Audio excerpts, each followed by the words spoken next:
I just found out a few days ago. The supplier of cake under their watch was not paid 19 months ago. Gamot is about 1.4 billion pesos. There's so much negligence. Grabe. Now, the question is, may corruption ba? O Yun na nga. mayroon bang red tape? That I cannot answer for the meantime. I don't want to judge people. Basta, mga nanay, tatay ko, o mga negosyante, huwag kayong mag-alala. Kakalusin ko po lahat yung mga... Lahat ng mga mga sidewalk vendor. Anong aasahan natin ngayon? Basta sa ating mga kababayan, no? Live and let live principle pa rin ang i-apply natin. What is non-negotiable is non-negotiable. And I'll tell you, basic streets muna tayo. Yan. Di kami natatakot sa katotohanan. Boses ng masa aming pinapakinggan. Jomalon TV, isyu ng bayan. Ating pag-usapan. Tunay na balita, walang kinakampihan. Sumasalamin sa katotohanan lamang para sa mamamayan. Totoo ang laban, hindi puro drama, di rin chismisan. Lahat ng tanong may klarong kasagutan. Kasama ka dito sa diskusyon, boses mo may halaga sa solusyon.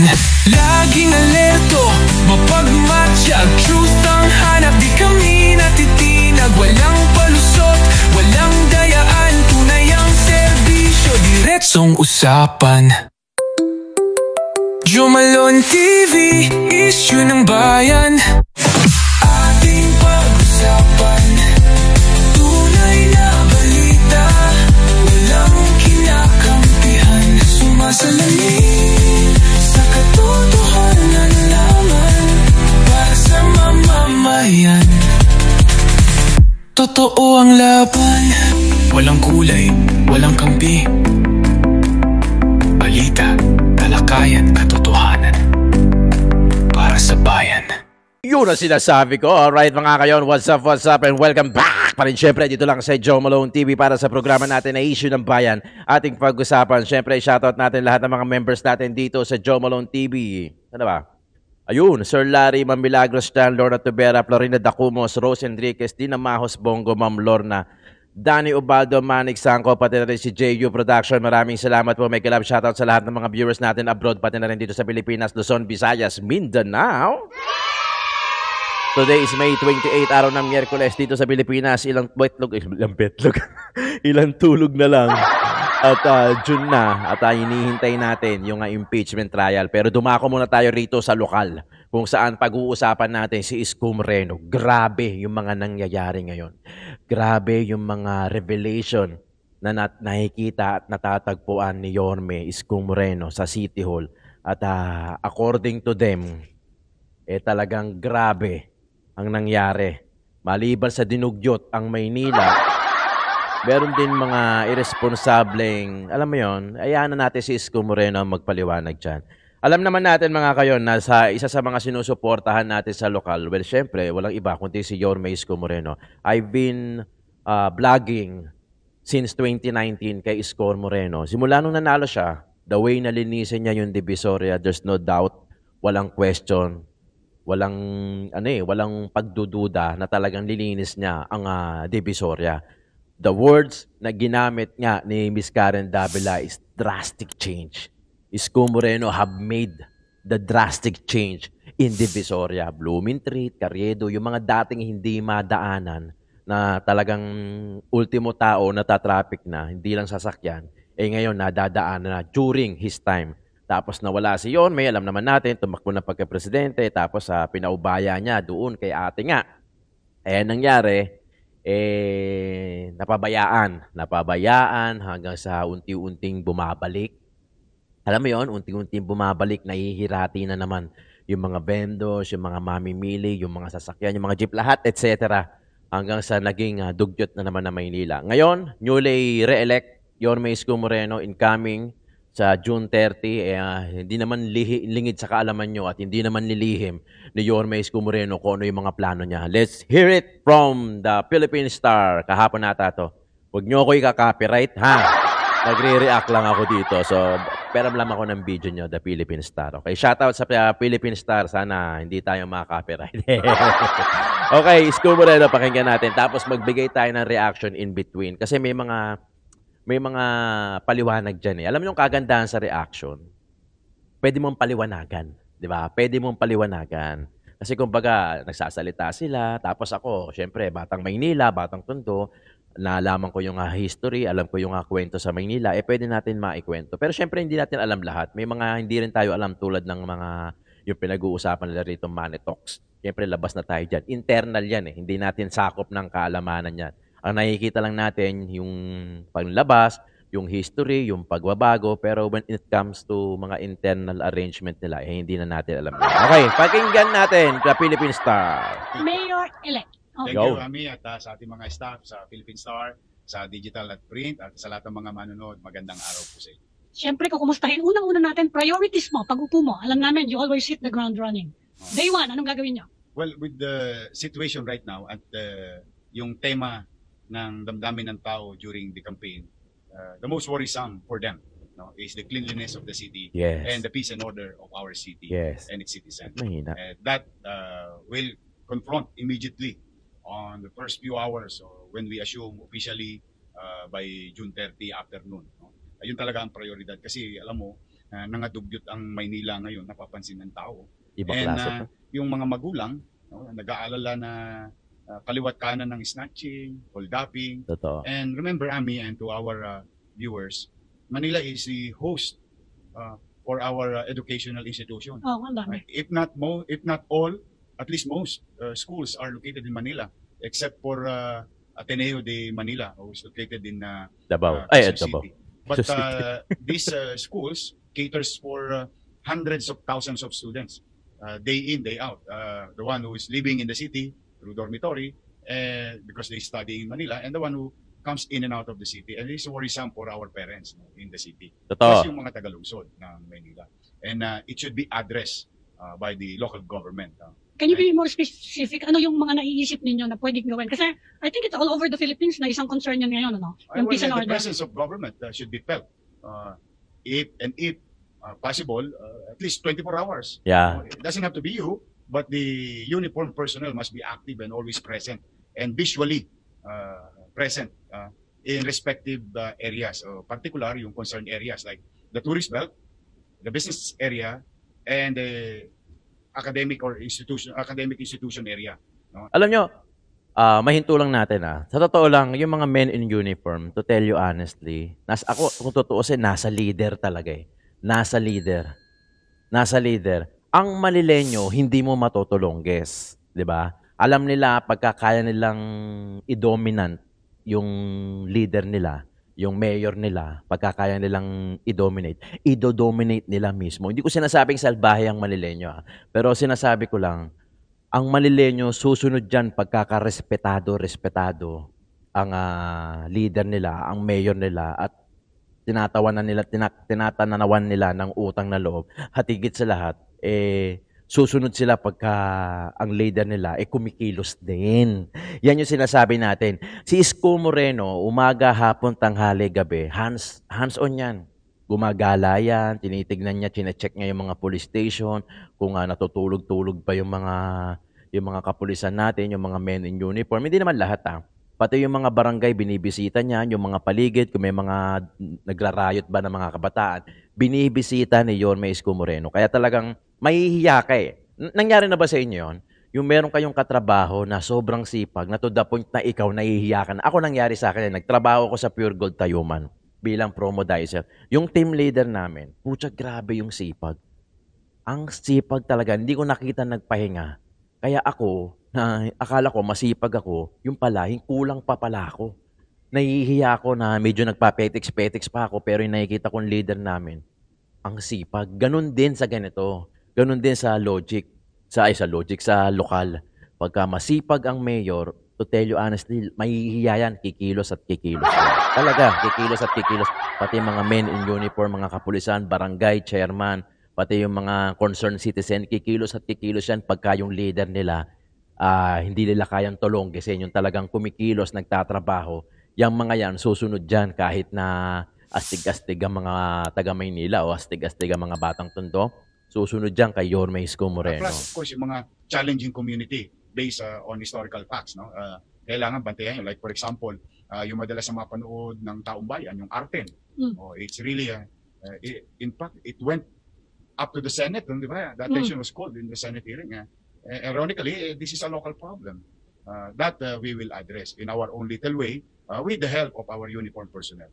And we are thinking of creating a multiplier force by adapting to former policemen of the city of Manila, or what we call the Antigo. No? Yan. Because Kilala yung ko mga yan. Antigong police, retired police, medyo specialized yan yung mga intelligence gathering. No? May age limit ba yung Antigo, ma'am? May age Wala limit? hanggat kaya, hanggat sila'y nagnanais pa na maging bahagi ng Yes. tagapagpayapa, tagapag-ayos ng ating komunidad, I'll be happy getting them on a certain level of work in the government. But particular lang is to really create a multiplier force for our official uniformed personnel Yes. in the city of Manila. May specific- Shoutout yun ha. Shoutout sa lahat ng mga Antigong Police. Karamihan dyan. Kakilala din ng inyong lingkod, Joe Malone TV. Masisipag, mahuhusay yan. Pero syempre, in collaboration yan doon sa mga official na mga naka-men in uniform. Di ba? Target ka ba? Nabanggit ko yan kasi ang gusto daw ngayon ni President Marcos, maging street level pusher ang pagtutunan ng pansin ngayon ng pulis, apart from the big pushers, no? Meron ba kayong aligned ba kayo sa ganyang takbo ng It makes policy? sense if there is lesser and lesser, or in the absence of user, there is no use for the dealers to conduct illegal trade or trading of drugs, no? But sa atin naman, while we support the call of the president, but everybody must answer. The pushers, the big-time pushers, low-key dealer and distributors, and those victims. Alam mo, at some level, yung may mga user na biktima din naman, no, ng sirkumstansya. At yung iba naman, habitual. And this must be addressed also. But isa lang ang kategorya nila. Tangan-tangan nila yung illegal na droga, o ibinebenta nila yung illegal na droga, dapat silang papanagutin sa mata ng batas. Yun talaga. Ako naman, still, today is what? May 25. 25. No? You still have 35 days to go. Plano ko, payo ko, ako naman, hanggat kaya ko kayo makuha sa diplomasya, magbago na kayo ng bisyo. Yeah. Yung hindi nakakapanakit ng kalusugan, Hindi nakakapanakit ng pamilya, Hindi at nakakaperwisyo. nakakapamerwisyo ng kapwa. Meron din ng magandang bisyo na productive. If not, magbago na kayo ng address. You are not welcome in the city of Manila. Talaga naman yun, pinagpapaalala ko na. Come June 30, 12:01 p.m., may gobyerno na po sa Maynila. Sapagkat, Ami, yan ang ipinangako ko sa taong bayan. Hiniling sa akin yan ng taong bayan through town hall meetings. At yan talaga ang request nila. Basura, at saka peace and order situation. Sa basura naman, may ongoing ngayong clean up sa Divisoria eh. May Kung nga kinalaman natutuwa ba nga dyan? ako, maraming mga nagba-viral. May isang mall, napanood ko, they were being interviewed by the bloggers and they were asked, ba't po kayo naglilinis? Ba't kayo nag-aayos? Sabi, hindi na namin hintayin si Yorme dahil alam na namin yung gagawin ni Yorme. I'm happy. No, people get inspired to put things in right order. I'm really grateful. Maraming salamat sa inyo sa mga nagkukusa na linisin na natin ang ating kapaligiran, linisin na natin ang ating pamayanan. At the end of the day, tayo rin naman na makikinabang dito. If not for us, at the very least, for our children and their future. I cannot do it alone, Ami, with all honesty. You know, you have about 2 million nighttime population and 3 million daytime population. And while it is true that we don't produce anything, but we distribute everything in the city of Manila. So imagine the incidental garbage, no? Yung dulot nito. And any mayors, lalahatin ko na, cannot do it alone. Even the president cannot do it alone. We must help the government, the national government, and the local government, tayong mga mamamayan. And I'm grateful. Thank you. Napansin ko kasi ngayon yung ginagawa ko dati na nililinis yung yung kalsada o inuumpisahan na ng mga tao, yung mga mamamayan, yung dating ipinakisuyo ko na ilagay sa tamang sisidlan yung basura, the obligation, our obligation in the future is to collect it properly. Sumusunod But for the meantime, eh. I am thankful and grateful to each and every one of you, my fellow Manileños. Kaya depende sa leader eh. Sumusunod eh. Nagkukusa pa nga, hindi pa nga inuutusan, nagkukusa na. See, ito yung sinasabi natin na pagka kahit hindi na sa Manila, pagka yung mga follower talagang susunod doon sa leader eh. Pagka yung nakita nila yung leader mahusay, porsigidong, may political will, regardless kung kung politician man siya o hindi. Susunod at susunod talaga eh pagka yung tipong hindi natin maloloko si sir. Liga na, sumunod na tayo, wag na natin hintayin. Ikusa na natin. Gagets niya ako, gagets niya ako. Ganun karakter yung meron ang isang Yorme Isko Moreno. 'Di ba? May sample na siya eh, 3 years eh, 'di ba? Yung term niya nung una, 'di ba? Yung 2019 hanggang 2022, yung termino niya noon, lilinis niya ang Divisoria, binalik, yung imposible ginawa niyang posible. 'Di ba? Kayang-kaya niya niyang gawin ngayon ulit 'yan. Ginagawa niya na dati eh. Uulitin lang niya ngayon 'yan. In fact, nung caucus nga niya, yung sa entablado niya, yung campaign period, wala na nga siyang pinapangako eh. Kasi halos nagawa niya na lahat. Itutuloy na lang niya ulit ngayon dahil napahinto. King of collection, nagka-problema, hindi ba? Until a few months ago, yung collection mismo, garbage collection, may long-term solution ka ba doon, yung sistema ng pagkolekta? Well, true, nagkaroon sila ng challenges because they shifted to a contractor who doesn't knows the city of Manila. In fairness to Yunel, Yunel survived so many politics, changing of guards. Totoo. Marami, ilang mayor nang kumuha Yes. sa Yunel. Yunel won the bidding because they really know and they have the capabilities to collect properly and on time ang basura ng Maynila. Despite katulad nung araw, di ba? Mayor Lim, Mayor Lito Atienza, Papalit-palit. and so on and so forth. Contradicting politics yan. But they opted to get what is best for the city. They set aside politics. No? Yun ang nangyari dyan. Ngayon, noong Oktubre, nangyari, umayaw talaga ang Lunel because they are not getting paid for the last 8 months. I think 560 or 580 million pesos. Ang utang. The story behind is they wrote the city government October ahead of time that they will not participate in the bidding because they cannot, they're bleeding. They cannot operate without cash. So, somebody Yung bidding won, December alam mo ata. ng city government, 3 months time. I don't know what happened come December at January 1. Iba na. May nanalo ng bidder. Siya I na. think it is, Metroways. if I'm not mistaken, Pileco and Metroways. Metroways. Nagkalat ang basura. Alam naman natin historically, Ami, pag January 1 talagang Yes. kailangan mabilis kumilos ang mga garbage collector company. But nandiyan na yan, and really the people are really calling the attention of the city government to really clean the city, and that we will do. So hopefully, someday, somehow, everyone will participate in the bidding. We might get new sets of group of companies Siyempre, who are Lionel interested yan. to clean up the city, and hopefully those who will participate will do their job if they win the process. Yung unang upo mo, ang natatanda ng mga tao, biglang luminis yung CM Recto, nawala yung mga sidewalk vendor. Blooming, Yan. Carriedo, Wanduna, Inaway mo lahat ng mga sidewalk vendor. Anong aasahan natin ngayon? Basta sa ating mga kababayan, no? Live and let live principle pa rin ang i-apply natin. What is non-negotiable is non-negotiable. And I'll tell you, basic streets muna tayo. Yan. The major thoroughfare of the city of Manila. Carriedo is non-negotiable. We're talking about vendors, ha? Blooming Treat is non-negotiable. It has to be clear of obstruction. Immaterial of what obstruction is there. Tao or wares. Oo. Okay. Juan Luna is Non-negotiable. non-negotiable. Soler is non-negotiable. Recto is non-negotiable. These are Pedro Hill, Paura is non-negotiable. Why am I very strict or sure about this road? No? Alam mo, Ami, totoo, marami sa ating mga vendor mahihirap din. Pero marami din dyan mayayaman na. Pero sigurado ako, most of our jeepney passenger ay mga hand to mouth din. They just wanted to go to work early with a clean street, on time. Nakakaawa din naman yung ating mga mananakay ng jeep.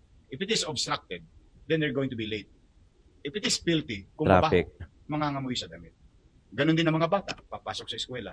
Gamit ang mga kalsadang yan, yung mga papasok sa hanap buhay, o yung mga jeepney driver na nahihirapan, mga tricycle driver na nahihirapan, dala ng balakid sa kalsada. So kung naghahanap buhay yung vendor, naghahanap buhay din ang mamamayan. whether maybe some of you here or journalists who will go to their respective houses and will go to office. Imagine if they were late and they smell bad because the roads are full of obstruction and filth. Now, at the same manner, Ami, to our viewers, meron naman akong pinapayagan. Kaya ako sinabi kanina, sa ipinagpauna ko na, yung live and let live principle, o katulad halimbawa, if we speak of a perpendicular line, street of Carriedo, inaalaw ko naman sila doon. Sa Yes. Ilaya, sa pagdating sa Divisoria, Ilaya, Yung- Carmen Planas, Tabora, Pulgueras, Santo Cristo, Elcano, Ang Asuncion. dami niyan, Oh, Explain natin. Di ba yung Claro M Recto, yan, non-negotiable. Yung Divisoria, non-negotiable. Pero yung mga perpendicular line na sinasabi ni Isko, yung maliban sa Wanluna, yung maliban din sa Ilaya. Yung Ilaya, sige, Ilaya, Tabora, Santo Cristo, Elcano, Asuncion, may allowed naman yung mga vendors. Pero may certain na guhit kasi hindi naman dinadaanan ng jeep yun eh. Di ba? Ang concern lang ni Yorme Isko Moreno, doon sa mga national roads, mga mabuhay lane, yung mga non-negotiable na sinasabi ni Isko Moreno, yung Carriedo, Blooming Street, Wanluna, Claro M Recto, Soler, Pedro Hill, Padre Paura, yan yung mga non-negotiable. Meaning, wala talaga dapat na vendor dyan. Kasi, mau-obstruct eh. Kumbaga magiging obstruction ka, hindi lang sa sidewalk, pati na rin sa kalsada. Yan yung mga dinadaanan ng mga jeep, na kung saan yung jeep, may mga mananakay na mga nagtatrabaho, mga estudyante, na pwedeng malate pagka na traffic. So, doon yung mga non-negotiable. Kaya kayong mga vendors natin, huwag kayong magagalit. Kasi parte ito ng disiplina eh. Parte ito ng disiplina. Pinakita ko na sa inyo dyan na pagka inalaw lahat ng mga vendor, na mga gustong magnegosyo na makapagtinda sa Divisoria, nakita mo nyo naman yung itsura ng Divisoria pagka maraming vendor. Ultimo tao, traffic. Ano pa yung sasakyan na mas malaki yung espasyo? Yun. So, ganon. Yun lang yung sinasabi ni Yorme Isko Moreno na wala eh. Kailangan may magsisakripisyo talaga eh, in short. Meron talaga magsasakripisyo sa disiplina. Hindi lang yung mga natatanggal, pati na rin mismo yung mga mananatili. Diba? Kasi kahit yung mga may pwesto sa Divisoria, may sakripisyo pa rin naman sila eh. Kahit na sabihin mo may pwesto sila eh. Diba? Kasi kailangan nilang sumunod sa disiplina ng isang mayor nila, ng kahit anong syudad, ni Isko Those are Moreno. the streets wherein there is no jeep na dumadaan. Katulad sa Blooming Street. Pag tinignan mo yung Blooming Street, meron na kaming Blooming Street Market, meron pa kaming talipapa. And yung mga itlog na kinakain ninyo, nasa Blooming Street yan. Mga manok, mga mangga. Ano yan? Nandito lahat yan sa, what do you call this, perpendicular road ng Blooming Street. But at the same manner, while I try to tolerate and recognize yung livelihood nila, they have to discipline themselves. They have to police themselves. Yes. Pag sinabi ko nga, hanggang dito lang yung linya, Yun. hanggang doon lang. Bakit? Dahil kasi gusto ko naman na yung tao nakalalakad ng maayos. At ayoko nang masyadong magulo. Alam mo, Ami, sa experience ko, no, sa ating mga manonood, gustong-gusto ng mga tulonggis na magulo. Dahil pagka nagka-isnatchan, nagkadukutan, if there is chaos, they can easily escape. No? Pero kung maayos, konting alingas-ngas lang doon, nakikita na kagad ng lesbo yun. Yun. Kaya gusto ko, kung sila'y pinapayagan maghanap buhay, magdisiplina sila. Yung pinagbalatan nila ng sibuyas, sayote, at repolyo, pechay, Linisin nila. kailangan nilang ilagay sa tamang sisidlan. Yung pinagbalutan ng mga damit, mga gifts, mga tela na paninda nila, ilagay nila sa tamang sisidlan. Hindi na pa pwede yung inabutan ko before ako nag-assume ng 2019. I think I have to give it also to some vendors. Particular na Roman. When you Google it, no, Soler, Roman. Recto. There is this one street Maliit. in front of 168 Pure Gold. Malaki It's a naman. very Narrow. I think 100-meter street. No? May mga vendor yun. Pero nung sinabi ko, huwag kayong lalagpas sa Recto, huwag kayong lalagpas sa Soler. Hindi talaga sila lumagpas. Sabi ko, lagyan nyo ng linya, huwag nyo nang lalaylayan pa. Para makadaan naman ng tao. Ginawa nila. Sabi ko, yung mga basura ninyo, lahat yan, kunin nyo, ilagay nyo sa tama. Alam mo, isa yun sa mga model. Ako, I would suggest sa mga vendor. No? Roman. Sa linaw, linaw, wala na yan. Ano na po kayo, magpaalam na po kayo. Hindi na po pwede yun. Kailangan madaanan yung linaw. But generally, I'm going to say this to our people who are trying to make a living in the streets. Kapag kayo po'y Yung linaw, Anghel Linaw yan, sa Paco yan. dagan ng pamahalang lungsod, binigyan ng pagkakataon na makapaghanap buhay pa rin. Bagamat Mahalin kailangan yun. natin disiplinahin. no, yung ibang kalsada. Ang pakisuyo ka naman, maging responsable tayo sa ating sarili, sa ating paninda, sa ating mamimili, at sa ating pamayanan at pamahalaan.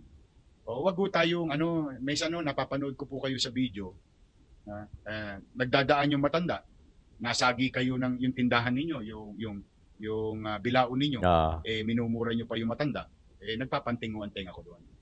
Kasi unang-una, hindi naman kayo masasagi ng matanda. Hindi naman wala kayo masasagi dyan. ng estudyante. Hindi naman kayo masasagi ng sino mang taong gumagamit ng kalsada na para sa pangkalahatan kung wala kayo doon. The mere fact na nandoon kayo, ibig sabihin, nilagay nating tamang mindset. Ako ang nakakaabala. Ipinagpapasalamat ko sa Diyos, kinikilala ako ng pamahalaan. Pinagpapasalamat ko na ako'y nakapaghahanap buhay. Pero kailangan maging responsable din ako sa aking pamayanan at kapwa. Kailangan ganun ang mindset natin ng mga nagtitinda sa kalsada. Napag-usapan natin yung hanap buhay. Meron di ba kayo naiisip na new ways of making it easier to do business sa Maynila? Kasi malaking issue yan sa atin Para tumaas ang revenue ng Maynila, magkaroon ng mga more investors, meron ba kayong naisip? Panibago? The most complaint that I received, ironically, is the zoning department.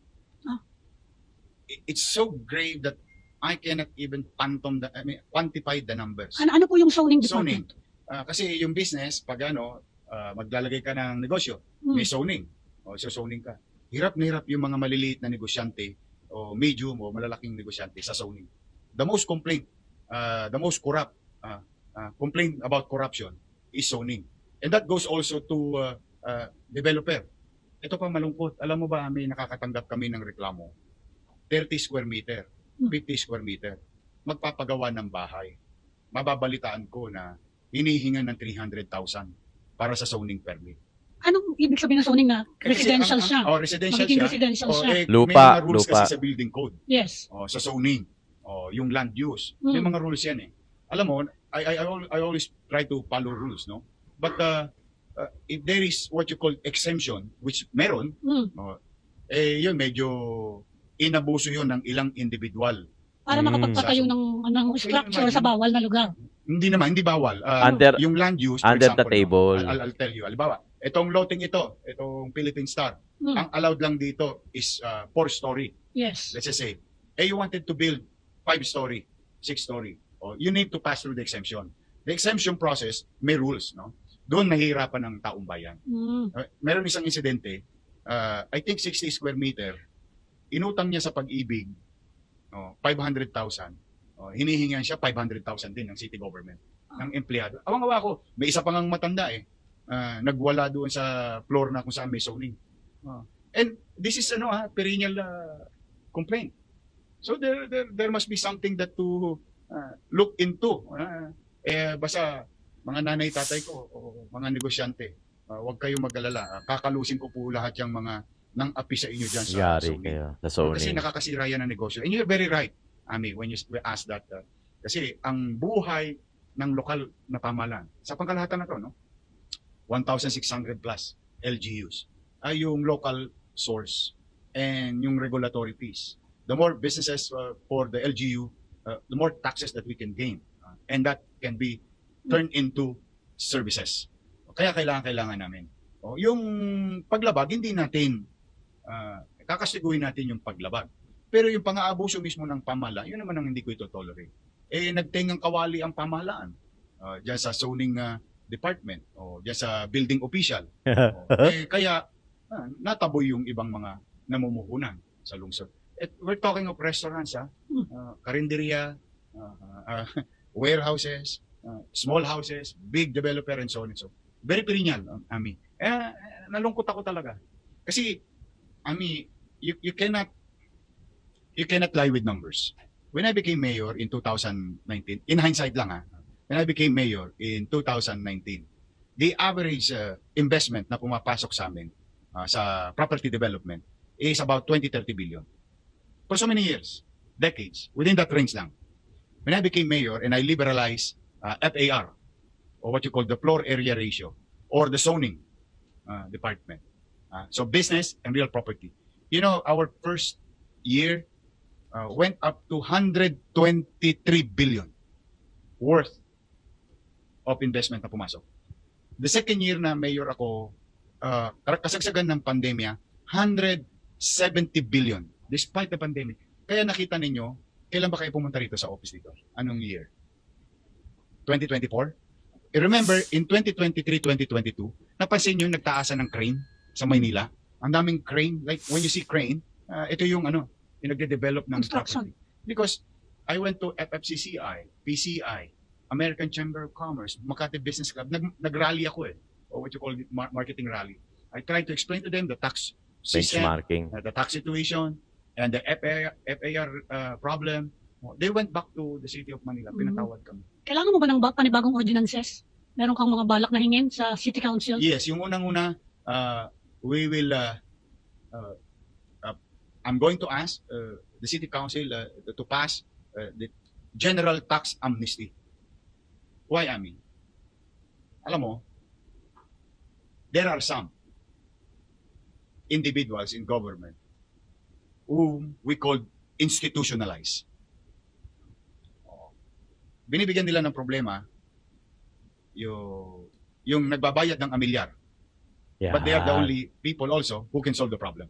So I'll give you a problem that I'm the one only can solve. May mga ganong ugali. Ang iilan. Iilan, ha? Sa gobyerno. Para mawala yon, instead na maubos ang oras ko, kakabantay sa kanila.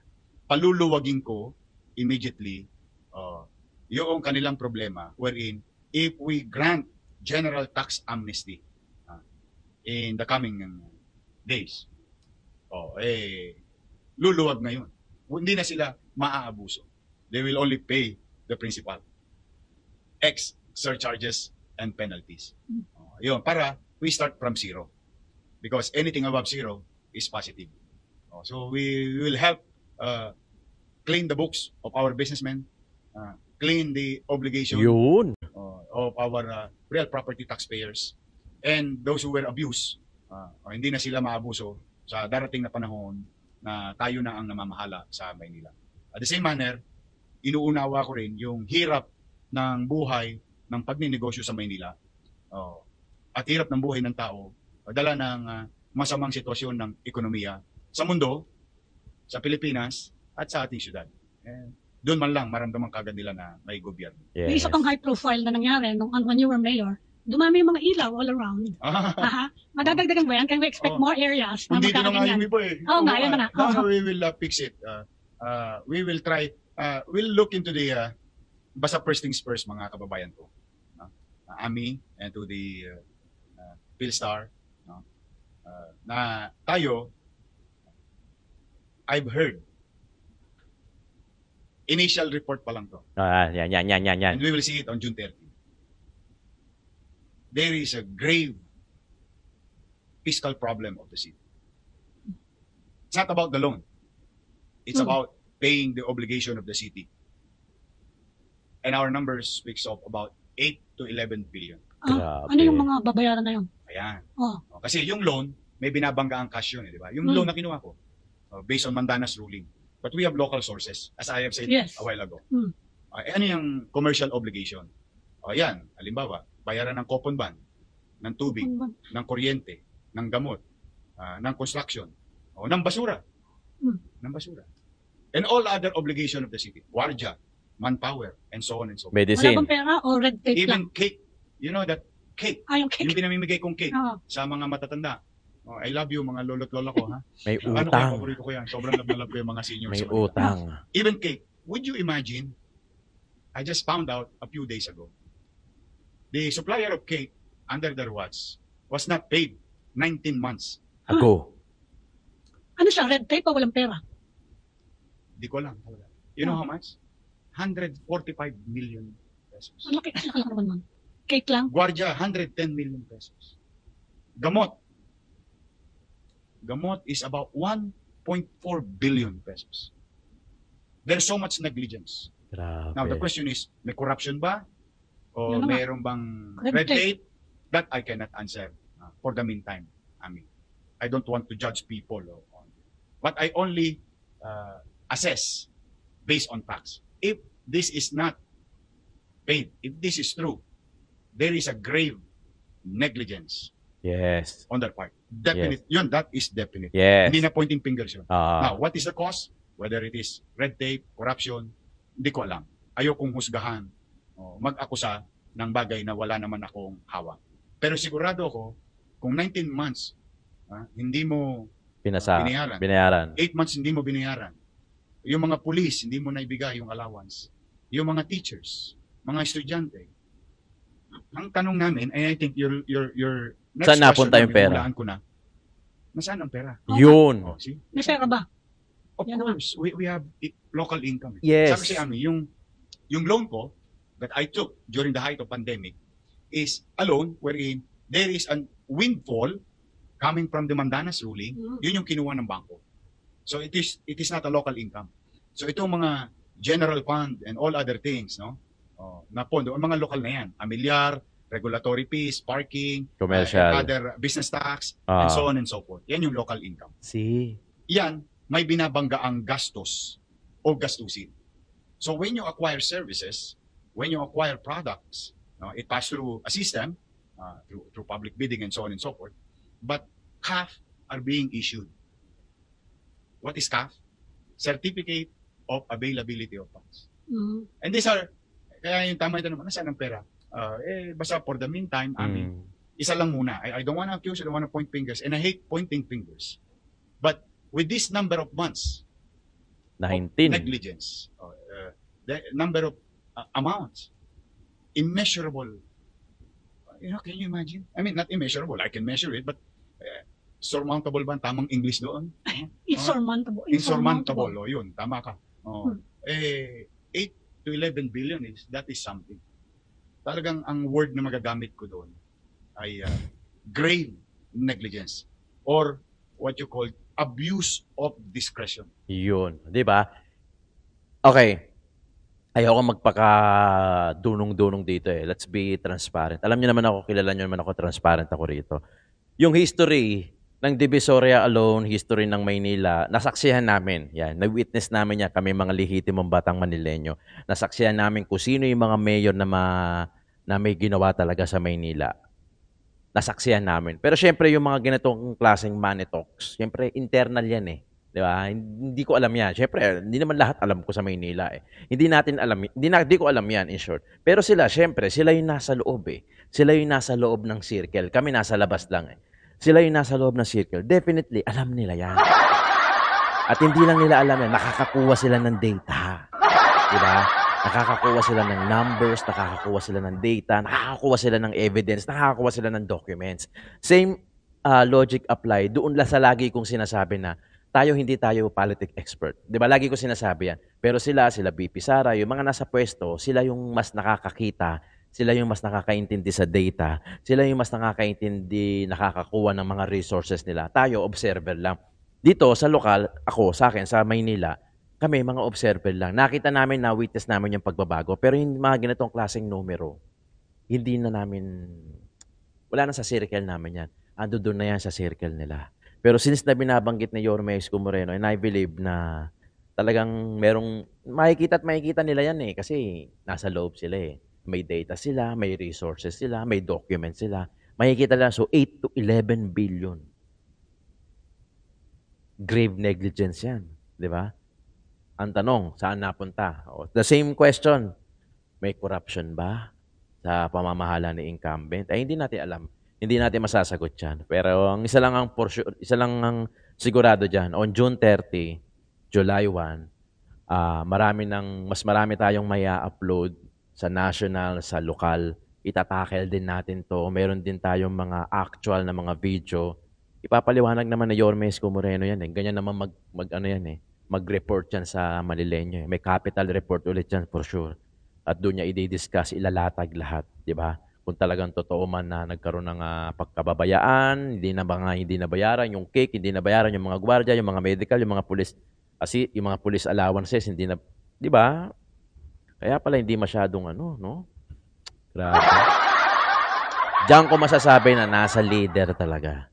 'Di ba? Kung irerespeto ng kahit sino man na mga follower yung kanilang leader, irerespeto nila 'yan. 'Di ba? Irerespeto nila, susundin nila, nagkukusa pa kahit hindi mo na utusan, 'di ba? Alright mga kayon, maraming salamat. Issue ng bayan nating pag-usapan hanggang mamaya ulit. Thank you so much.